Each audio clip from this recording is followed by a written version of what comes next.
adalah keturunan dari sikap tidak hormat HAM. Atau bisa jadi Kanaan sendiri terlibat. Tapi Alkitab nggak cerita detail soal itu. Intinya, kutukan itu kemudian diasosiasikan dengan nasib bangsa Kanaan di masa depan. Sekarang kita hubungkan dengan Kejadian 10.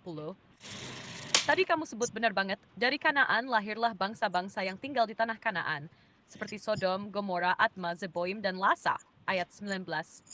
Ini wilayah sekitar lembah Sidim dekat Laut Mati, yang akhirnya dihancurkan oleh Tuhan karena kejahatan mereka, seperti yang diceritakan di Kejadian 19.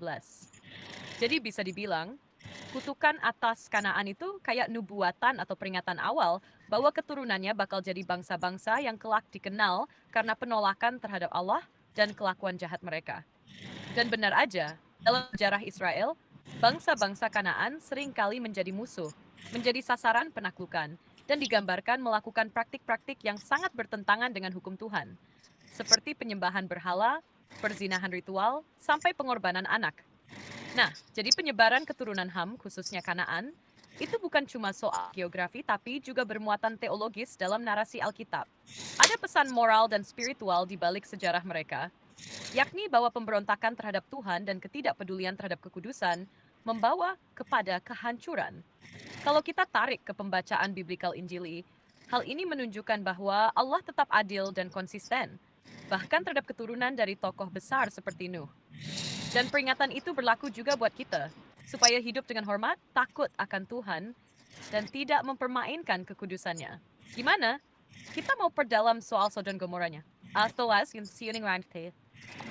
Terus juga ini juga ada nama Sidon dan Het, orang-orang Het, terus orang Yebusi, orang Amori yang kemudian akan ditumpas oleh orang Israel ketika keluar dari tanah Mesir. Terus juga ada Het yang kemudian orang Het itu memberikan tanah atau istilahnya Abraham membeli tanah untuk pemakaman istrinya di orang Het itu di Gua Makpela itu.